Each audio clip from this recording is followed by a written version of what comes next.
하나님 말씀 마태복음 2장 1절로 12절까지입니다.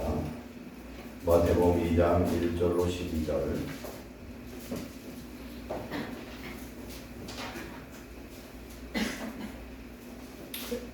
교도갑니다. 마태복음 신약성경 마태복음 2장 1절로 12절 2페이지 교도갑니다. 제가 먼저 선도갑니다. 헤로드 왕 때에 예수께서 유대 베들레헴에서 나심에 동방으로부터 박사들이 예루살렘에 이르러 말하되 그대로 원하신 이가 어디 계시냐. 그가 동방에서 그의 보고 그에게 경배하러 왔노라 하니 헤로드 왕과 온 예루살렘이 듣고 소동한지라.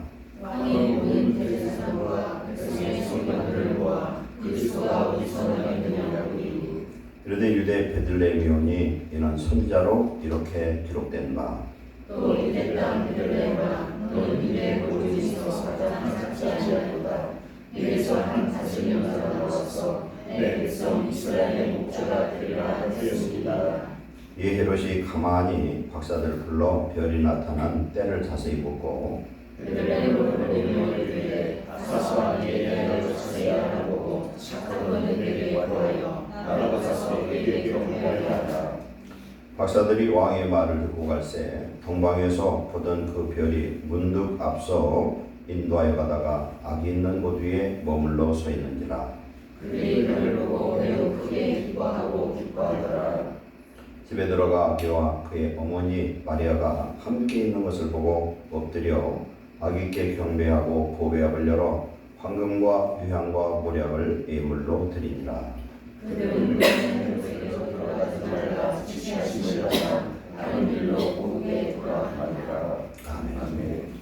아버지 하나님, 오늘 주시는 생명의 말씀을 통하여 우리가 깊이 깨닫고 동방박사가 되어 우리 아기 예수님께 예물을 드린 그 귀한 믿음과 그의 중심으로 오늘 우리가 주님께 우리의 모든 것을 드려서 예배하는 시간 되게 하옵소서.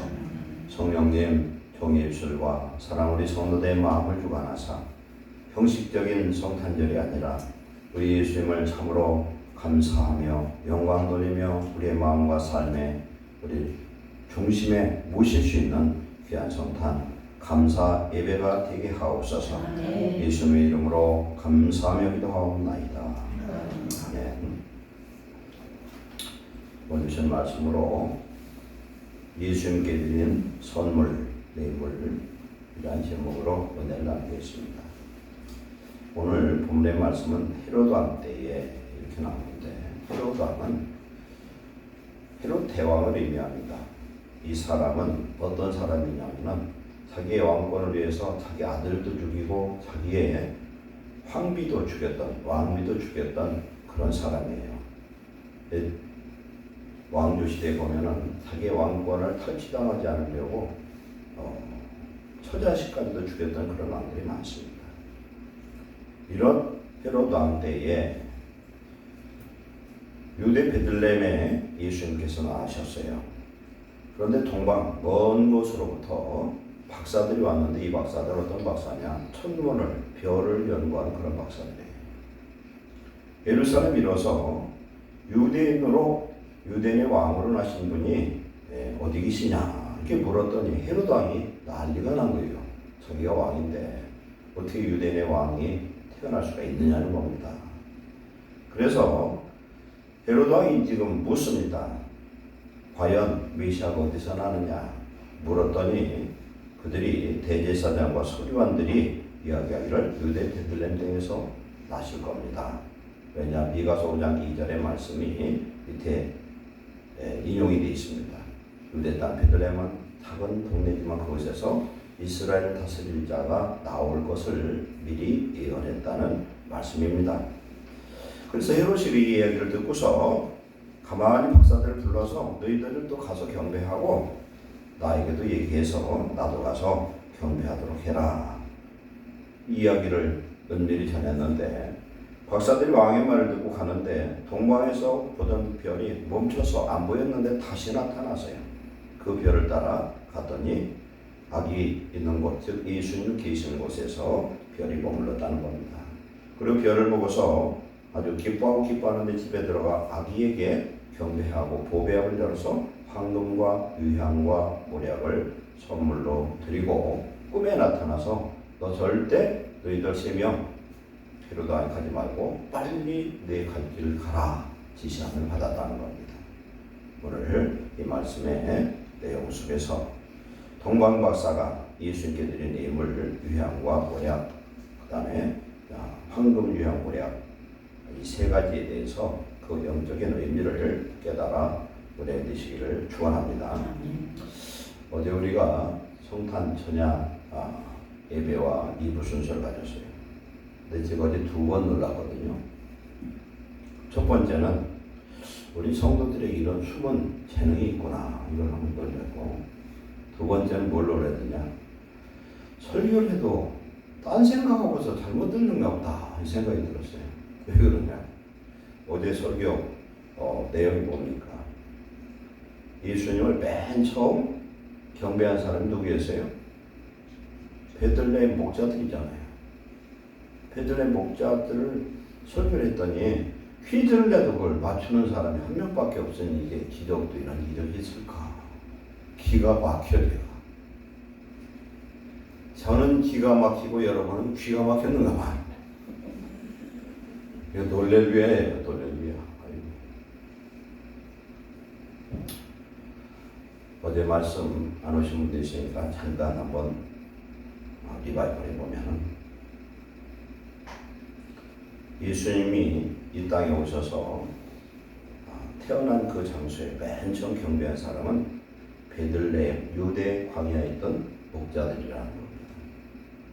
그럼 성경은 예수님 베들레헴에서 태어날 것을 예언하고 있고 나사렛 사람이라는 그 예언이 있습니다.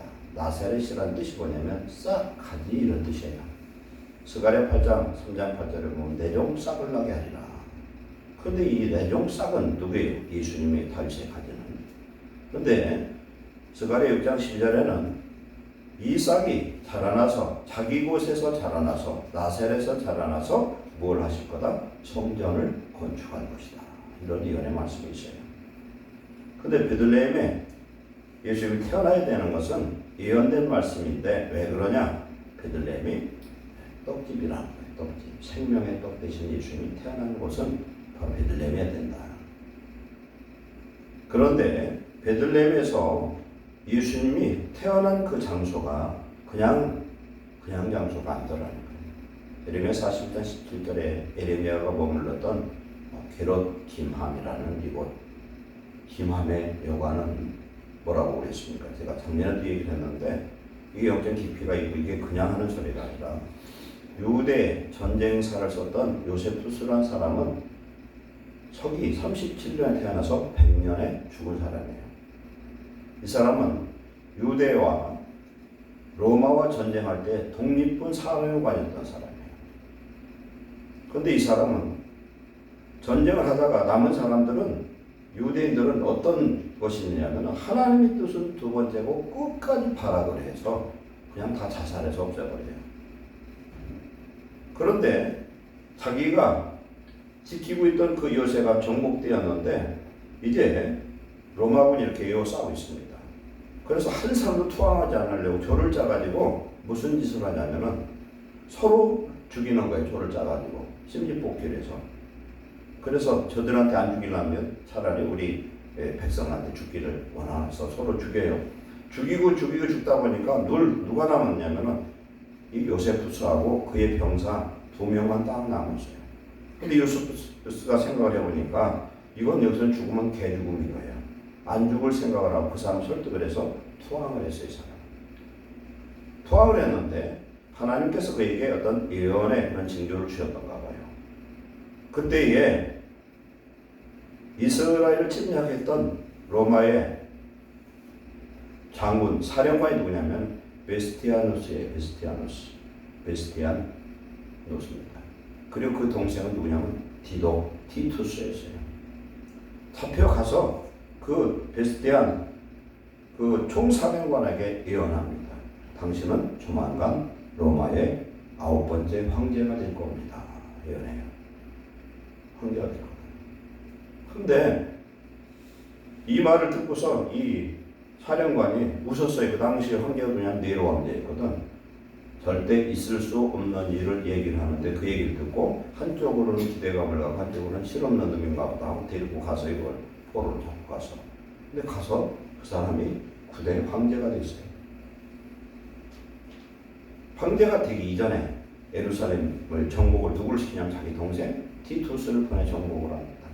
정복을 하는데 베스티안도 그 티투스도 예루살렘 성을 멸망시키려는 그런 아주 그냥 성전을 불태우고 그럴 생각이 1도 없었는데 왜 그러냐면 그들이 끝까지 저항하고 발해버려서 그래요. 그게 언제 사건의 재현이냐면은 주전 586년에 3차 느부갓네살이 와서 예루살렘을 정복하러 왔을 때 그들이 똑같이 의지돼서 거기에 살던 사람들이 다 죽임을 당했던 거예요. 그래서 이때 요세푸스가 그들을 투항시키는 그런 사절로 예루살렘에 갔으나 아무도 듣지 않았습니다. 그래서 로마에 있던 모든 예루살렘에 있던 자들이 죽임을 당하고 7만 5천 명 젊은 자들만 잡혀서 로마로 압송하는 그런 결과가 나와요. 그런데 그 일이 끝이고 나서 뭐가 됐습니까? 베스티아누스가 로마의 9대 황제가 되는 하나님의 예언의 성취가 이루어집니다. 그리고 그 동생 티투스와는 둘이 아주 막역한 사이가 됐어요. 그래서 베스티아누스 그 황제가 자기의 이름을 성을 누구에게 주냐면 요세푸스에게 줘요. 그래서 어떻게 보면 육적인 양자격이 되어버립니다. 이 사람이 기록한 내용을 제가 일부 인용해서 지금 말씀드리는 거예요. 그 여관이 게롯 기맘이었다. 옛날 다윗 왕은 이순을 입히하는 사람인데 다윗 왕이 자기 아들 압살롬의 난이 일어나서 죽을 수밖에 없는 아주 이제는 병사도 몇 안 되고 그냥 쳐들어오면은 죽을 그런 위기에 있을 때에 바르실레라는 문하세파의 한 사람, 그때 당시에 어떤 부자였던가 봐요. 그 사람이 자기 모든 재물을 끌고 와서 다윗 왕을 영접을 합니다. 이 전쟁은 다윗이 진 전쟁이고 죽을 수밖에 없는 전쟁이었어요. 그런데 이 바르실레가 다윗을 대접한 이유가 있어 그렇게 한 이유, 그걸 설명을 할 수는 없는데 나중에 한번 뒤에 와서 이 설교를 한번 할 겁니다. 그런데 그렇게 한 것으로 이 다윗은 너무너무 감동을 받은 거예요. 죽음의 위기에서 자기를 이렇게 대접한 것 자체가 압살롬이 나라를 정복하면은 바르실레는 죽을 수밖에 없어요. 그런데도 불구하고 자기를 이렇게 도와줬다는 겁니다. 그런데 압살롬이 죽고 나서 다시 예루살렘으로 환공하는 그 때에 다윗이 이야기를 하죠. 내가 너한테 받은 이 은혜를 갚을 기회를 달라. 나와 함께 예루살렘에 가자. 내가 너를 위해서 무엇이든 해주고 싶다. 그때에 이 바르실레가 나는 나이 늙었고 내 손주의 묘역도 여기 있고 그러니 나는 여기서 죽을라니까 내 아들 김함을 데리고 가십시오. 김함을 므낫세 지파의 김함을 데리고 와서 다윗 왕이 자기 식탁에 앉아 밥을 먹어요. 아들처럼 대접합니다. 그리고 자기 베들레헴 땅에 자기 땅의 일부 여관 부지를 주어요. 여관을. 그것이 바로 예수님을 영접한 마구간 얘기예요. 그 여관의 마구간. 이건 뭘 의미하냐면 이 다윗은 미래에 오실 예수를 예표하는 사람이에요. 아버지는 그렇고 아들은 그 여관을 통해서 예수님이 탄생하는 장소를 제공했다. 그리고 베들레헴의 그 목자들은 어떤 사람이냐? 그냥 목자가 아니라 심령이 정결한 사람이다. 오늘 저와 여러분이 성탄절을 맞아서 즐겁고 기쁜 그런 어떤 것보다는 내 마음에 정말 예수님이 누군가를 바로 알고 그 예수님을 마음에 영접하는 김함이 미래에 오실 예수님을 위해서 여관을 준비했던 것처럼 오늘 우리 안에 예수님을 영접하는 베들레헴의 목자들은 겐 족속의 그 후예인 레갑 족속이 그들이에요. 어떤 사람이냐? 하나님을 참 섬겼던 하나님의 말씀에 정통한 서기관 종족으로 인정하는 역대성에 나타나는 그런 사람들, 하나님의 계시를 받고 즉 천사의 계시를 받고 예수님을 경배했던 그 사람. 예수님을 아무나 만나는 게 아니에요. 신령 청결한 자, 하나님 앞에 믿음 있는 자, 주님을 만나는 줄 믿습니다. 요 2장에는 또 뒤에 시므온이라는 한 사람, 안나라는 늙은 104살이 넘은 그 여선지자에게 하나님이 계시를 합니다. 너희는 메시아를 볼 것이다. 오늘 저와 여러분은 메시아로 오셨던 예수님을 우리는 내 마음에 모시고 사는 하나님의 구원받은 백성임을 감사하시기 바랍니다. 굉장한 사건이에요. 우리가 하나님을 안다는 것, 예수를 안다는 것 엄청난 축복이요 은혜인 줄 믿습니다. 별은요, 창세기 1장 14절에 보면은 하나님이 하늘의 궁창에 광명체들이 있어 낮과 밤을 나뉘게 하고 그것들로 징조, 계절, 달, 해를 이루게 하라 그랬어요. 해, 달, 별, 이 별이 뭘 얘기한다? 하나님의 사인을 이야기한다. 사인을 얘기합니다. 창세기 49장 24절 개역 한글, 우리는 이제 개역 개정인데 조금 오역이 됐을 때가 예성경을 보면 이렇게 나와요. 요셉으로부터 메시아가 나온다는 이름이 있어요. 예수님의 아버지 이름이 뭐예요? 요셉이라는 요셉. 요셉으로부터 메시아가 나온다. 하나님은 오실 메시아에 대해서 철저하게 수백 군데서 확증 또 확증을 하고 오늘 동방박사를 통해 먼 곳이 어딘지는 알 수 없어요. 그러나 그들은 히브리 말을 쓰는 사람들이었어요. 그러니까 서로 말이 소통이 되죠. 디아스포라 유대인들이 어디까지 왔었냐면요. 신라에까지 왔어요. 지금 역사적이고 이것은 확실한 증거로 나타나는 게 뭐냐면 신라의 김수로 왕이 유대인이었다는 사실이에요. 그것이 지금 학계의 정설로 지금 증명이 됐어요. 뭘로? 의학을 통해서. 그의 아내 허황후는 인도에 있던 유대인이라는 것도 증거가 됐어요. 그래서 김해김 씨는 그 혈통을 이 DNA 조사해보면 나타난다는 거예요. 전 세계에 틀어진 유대인들 중에 그들 중에서 하나님은 동방박사 3명이 어디서 왔는지는 알 수 없으나 메시아 되신 예수의 부표를 보고 왔다. 이건 메시아인 증거를 하나에 보여주신 줄로 믿습니다. 우리 예수님 누구라고 했어요? 전능하신 하나님, 영존하신 아버지, 평강의 왕, 기묘한 모사, 상담자다. 임마누엘의 하나님으로 우리 오신 줄 믿습니다. 요한복음 1장 18절에 아버지 품속에 있는 독생하신 하나님이 나타나셨다. 그렇게 말씀합니다. 이사야 7장 14절에서 주께서 친히 징조를 너에게 주실 것이라. 보라, 처녀가 잉태하여 아들을 낳을 것이요 그의 이름을 임마누엘이라 하리라. 아멘. 임마누엘은 우리와 함께 하신 하나님이세요. 2000년 오셨던 예수님은 육으로 혈과 육을 입고 오셨던 하나님이셔요. 임마누엘 하나님. 그래서 마태복음에서는 그 이름을 예수라 하라. 똑같은 내용이에요. 여호와 하나님이 메시아로 오셨다. 이런 말씀을 하신 줄 믿습니다. 그들은 왜 예수님의 별을 보고 동방박사들이 올 수가 있었을까? 민수기 24장 17절에는 이런 예언의 말씀이 있어요. 가짜 선지자 발람을 통해서 하나님 그 입술을 통해서 미래에 오실 메시아를 예언하셨는데 이렇게 말씀하고 있습니다. 한 별이 야곱에서 나오며 한 홀이 이스라엘에서 일어나서 그랬어요. 야곱에서 한 별이 난다. 홀이라는 왕의 이 홀을 말하는 겁니다. 그 별이 누구예요? 예수 그리스도의 탄생이 야곱으로부터 올 것을 말씀하고 있는 줄로 믿습니다. 그래서 동방박사들이 거기 있는 데서 천문을 연구를 해요. 신라에도 경주에 뭐가 있습니까? 첨성대라는 게 있다면 별자리를 연구합니다. 별자리를 통해서 하나님은 하나님의 비밀을 나타낸 줄 믿습니다. 그 창세기 1장 14절에 말씀해요. 그래서 이들을 통해서 하나님이 계시해가지고 각각 다른 곳에서 어디로 모였느냐? 예루살렘에 도달해서 메시아를 찾는 그 내용이 오늘 이 내용인 줄 믿습니다. 그래서 이 사건은 언제 일어나냐면은 주전 4년이에요. 주전 4년. 누가복음 오늘 말씀 보면은 헤로드 왕 때에 주전 4년에 예수님은 태어나시고 주후 AD, 즉 서기 30년에 십자가에 못 박혀 죽으신 줄로 믿습니다.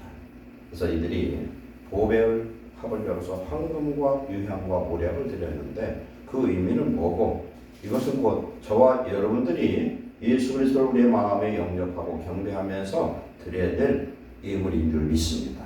그리고 동일한 그런 예물을 드릴 수 있어야 된다. 그럼 첫째, 황금은 뭘 의미하느냐? 황금은 왕에게 드리는 예물이에요. 왕에게. 메시아라, 그리스도란 의미는 기름 부음 받은 자를 의미합니다. 그런데 기름 부음 받은 사람의 첫 번째가 누구냐? 왕입니다. 왕. 이스라엘 성경에서 하나님이 쓰는 기름 부음 받은 자는 첫째는 왕이요, 두 번째는 제사장이요, 세 번째는 선지자거든요. 그러면은 이 황금은 뭘 의미하느냐? 왕에게 드리는 선물이에요. 왕에게. 예수님은 유대인의 왕으로 오셨습니다. 그죠? 예수님이 십자가 못 박힐 때 세 나라 말로 거기에 죄명이 써있는데 그 죄명이 뭡니까? 유대인의 왕이라는 거. 유대인의 왕이라. 그러면 사무엘서에 보면은, 사무엘상 보면은 이스라엘 백성들이 자기들도 왕을 달라고 백성들이 사무엘 선지자를 통해서 하나님께 이 얘기를 해요. 그랬더니 사무엘이 너무 실망을 하는 거예요. 왜 그러니까? 이스라엘 왕이 누굽니까? 여호와 하나님이셔요. 여호와 하나님이 왕인데 왕을 달라고 그러니까 왕을 준 게 누구예요? 사울 왕이. 그 다음에 이제 다윗 왕이 되고 그러지 않습니까? 하나님께서는 이스라엘을 하나님께서 친히 왕이 되어서 다스린 줄로 믿습니다. 그래서 이스라엘 백성들을 하나님께서는 어디서 다스려야 되냐면 속죄소, 지성소 안에서 대제사장을 통해서 피를 들고 들어가서 향을 피우고 하나님 앞에 제사할 때 그곳에서 하나님이 들으시고 응답하시고 속죄하시는 그런 하나님의 역사를 이루어 주신 줄 믿습니다. 그 들고 들어가는 그 피를 보고 하나님과 사람 사이의 화목을 이루어 주신 줄 믿습니다. 그럼 지성소에는 뭐가 있습니까? 법궤가 있어요. 요 사이즈 비슷한 법궤가 있는데 법궤에는 시띠나무로 만들어지고 금으로 완전히 싸져 있어요. 그래서 그 위에 그룹의 모습이 모형으로 천사들이 딱 서로 쳐다보고 있거든요. 이 말을 대고 써 있습니다. 그래서 이 법궤가 온전히 금으로 되어 있다는 겁니다.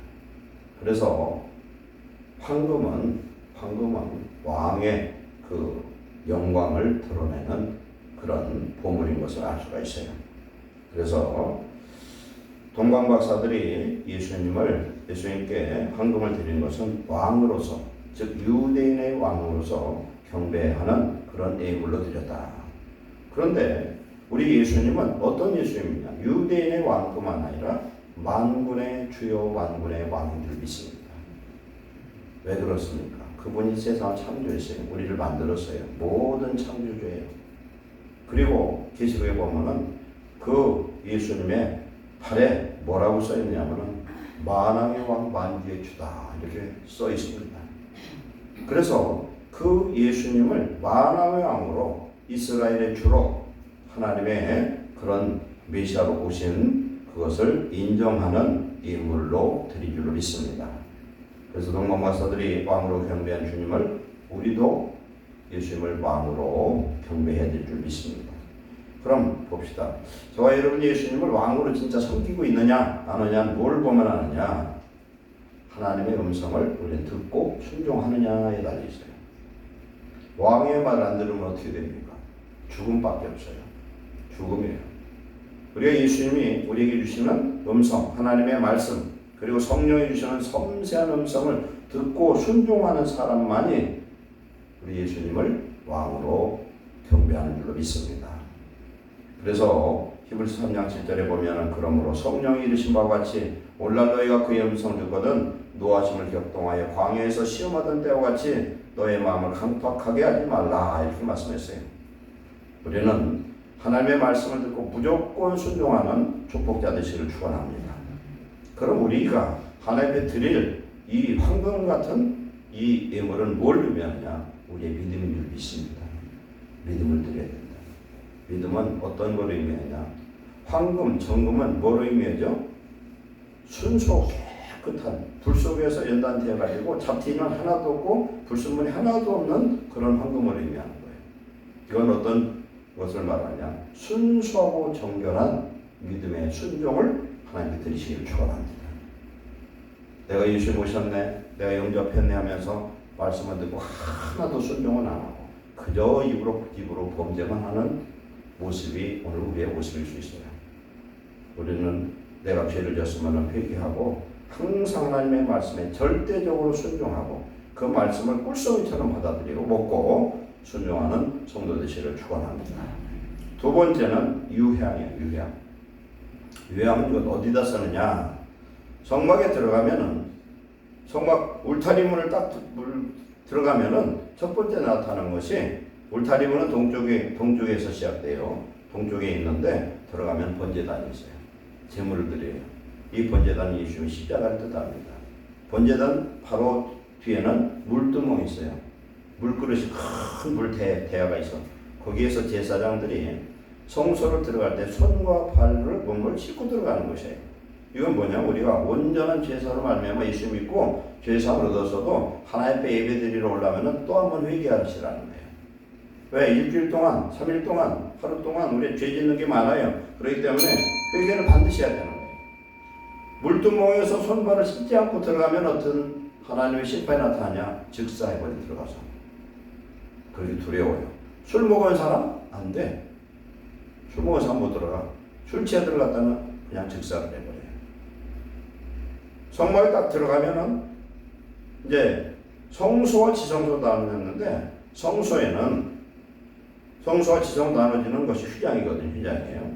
그럼 들어가서 열고 보면은 왼쪽에 메노라가 있어요. 7 촛대가 있어요.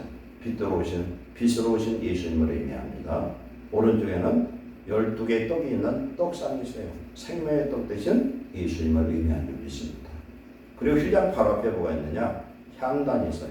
향단에 향로가 있는데 향로에 아주 가루로 만들어진 그런 향을 거기다 피우는데 그게 뭐냐? 유향이에요. 유향이에요. 이 유향은 굉장히 고급스러운 향료입니다.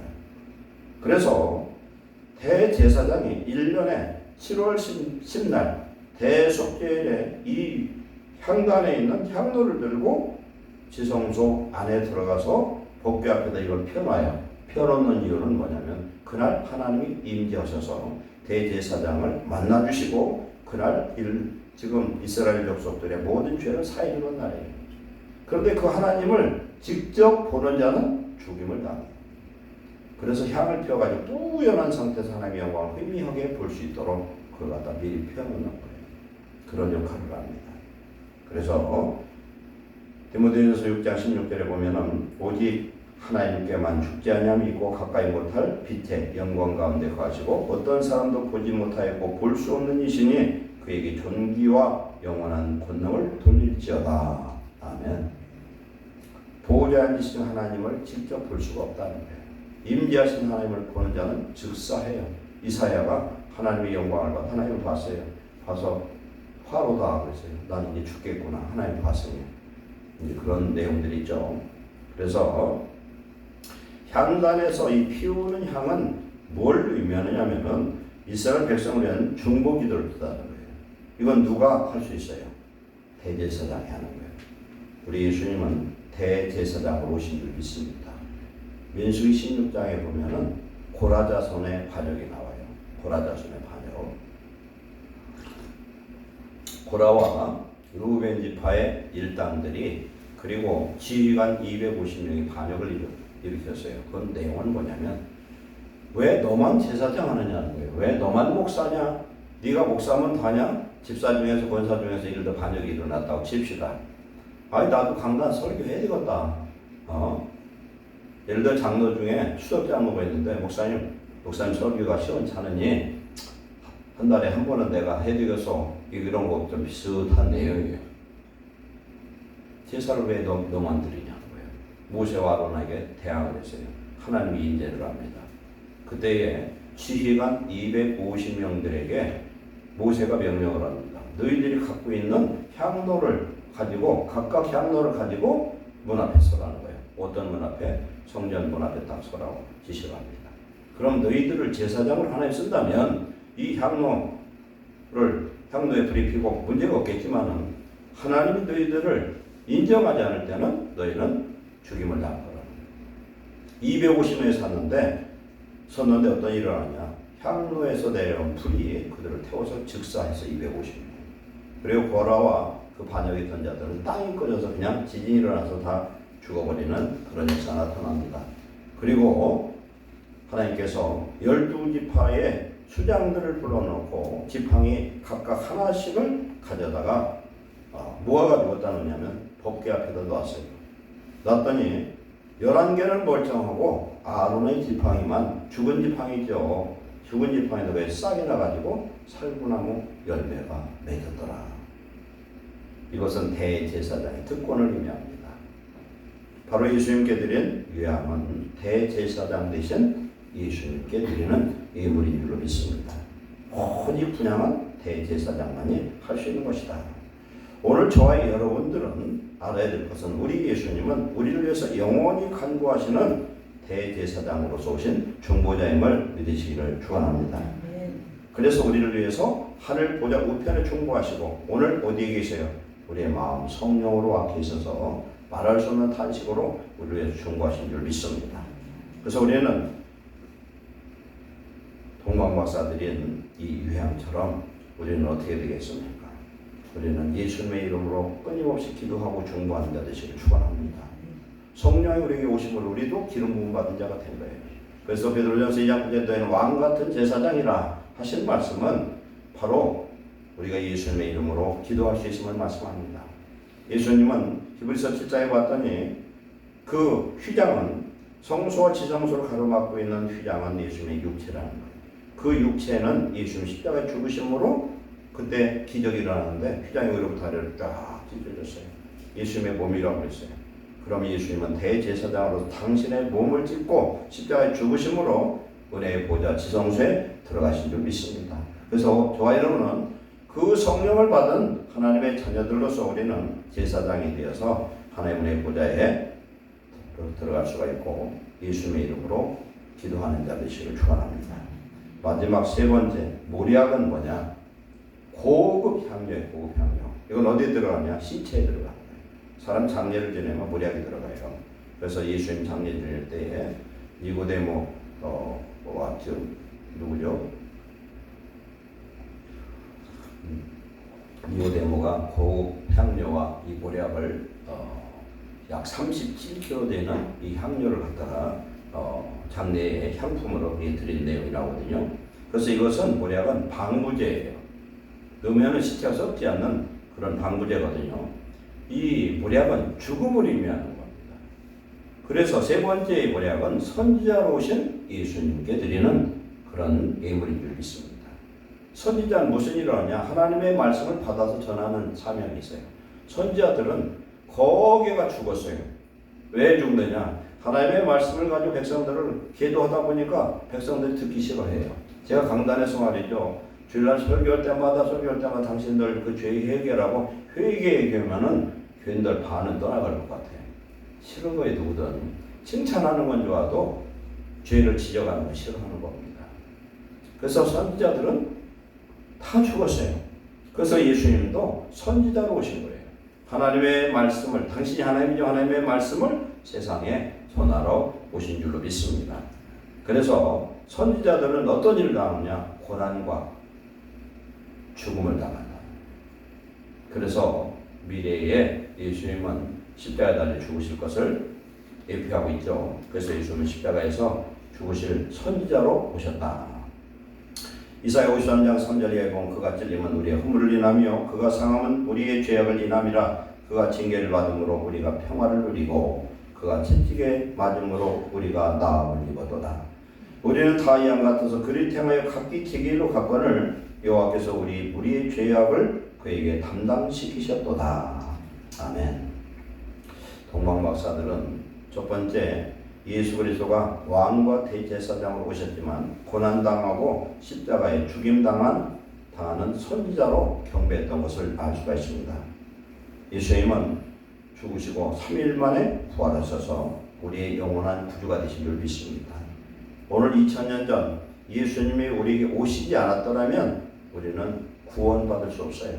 에베소 2장 1절에 허물과 죄로 죽었던 우리를 살리셨다. 뭘로 살렸습니까? 그의 무궁한 피로 우리 죄를 사하시고 우리를 성령 삼고 우리 속에 그에서 성령으로 오늘 내주하시는 것을 믿으시기 바랍니다. 우리는 이 은혜가 가장 큰 은혜고 이 지구가 창조되고 우주가 창조된 이래로 가장 큰 축복의 역사는 메시아가 오셨다는 겁니다. 그래서 누가복음 2장 14절에 보면은 지극히 높은 곳에서 하나님께는 뭐예요? 예수님이 탄생한 것이 영광이다. 하나님은 언제 영광 받느냐? 죄인이 회개할 때 가장 영광 받으셔요. 하나님 앞에 집을 팔아바친다. 그건 문제가 아니에요. 성도 하나 영혼이 잘 되는 건 교회 하나 세우는 것보다도 훨씬 크고 중대한 일인 줄 믿습니다. 우리 영혼이 하나가 구원받으면 우리를 통해서 몇 명이 구원받을지 알 수가 없어요. 왜? 우리의 후손과 전도하고 어떤 역사가 일어날지 몰라요. 세상의 물질이 다 같지만 그것이 문제가 아니에요. 오늘 동방박사가 드린 세 가지 예물을 물질로 보면 안 되는 거예요. 황금은 왕이신 예수님께 드리는 예물이었다. 유향은 대제사장이신 예수님께 드리셨는데 대제사장님은 예수님의 십자가에 죽으심으로 휘장을 찢고 그 안에 들어가시고 그 예수님을 믿고 소명받은 우리도 그 안에 지성소 안에 천국에 들어가는 복을 받은 줄로 믿습니다. 십자가 달려 죽으신 선지자로서 경배를 받고 예수님께 고백을 드렸습니다. 저와 여러분은 어떤 것을 하나님께 드려야 되느냐? 첫 번째, 황금 같은 믿음을 드리고, 두 번째, 우리는 쉬지 말고 기도해서 하나님의 뜻을, 하나님의 나라를 이루는 자 되시고, 세 번째는 모략은 충성을 의미합니다. 죽도록 충성하라. 충성이란 하나님의 말씀을 받았으면 반드시 그것을 이행할 때에 우리 예수님을 이 세 가지로 경배했던 동방박사처럼 우리 예수님을 나의 구주로, 나의 왕으로, 나의 제사장으로, 나의 선지자로, 나의 구주로 영접한 하나님의 자녀가 되는 줄로 믿습니다. 우리 하나님 안에서 오늘 예수님이 오신 그날을 2000년 전 오신 예수님 우리는 기념하면서 이 세 가지를 우리도 결심하시기를 축원합니다. 온전한 믿음에 순종하시기를 축원합니다. 무슨 일이 있어도 항상 깨어서 기도하시기를 축원합니다. 무슨 일이 있어도 충성하시기를 축원합니다. 그리도전서 15장 58절에 주 안에 수고는 헛되지 않다 말씀합니다. 여러분 기도하는 것, 물질로 헌신하는 것, 몸으로 헌신하는 것, 어떤 것을 하든 주 안에서 헛되지 않습니다. 우리 세상에서는 모든 돈이나 헌신이나 이런 것들을 해도 다 없어져요. 그러나 주 안에서는 헛되지 않냐고 오늘 우리가 동방박사가 되어서 예수님께 경배하고 내 모든 것을 드려 하나님께 예배하고 충성하고 헌신하며 하나님의 말씀에 순종하는 귀한 일꾼 되시기를 축원합니다. 기도하겠습니다. 사랑하는 하나님 감사합니다. 주님이 이 땅에 오신 것을 감사하고 그 주님을 우리의 마음속에 모시고 영원한 나의 왕으로 절대적으로 순종하며 주님이 우리를 위해서 중보하심처럼 우리도 중보하는 기도자들이 되게 하옵소서. 우리의 목숨을 살리기 위해서 주님의 목숨을 주신 것처럼 우리의 목숨을 다해 충성하는 일꾼들 되게 하옵소서. 하나님 영광 위에 살게 하옵소서. 진실로 주님의 나라의 백성이 되어지고 주님의 제자가 되어지고 하나님의 영광을 세상에 선포하는 증거자들이 되도록 우리에게 축복하시고 은혜와 믿음을 주시옵소서. 예수님의 이름으로 축복하고 기도하옵나이다. 아멘.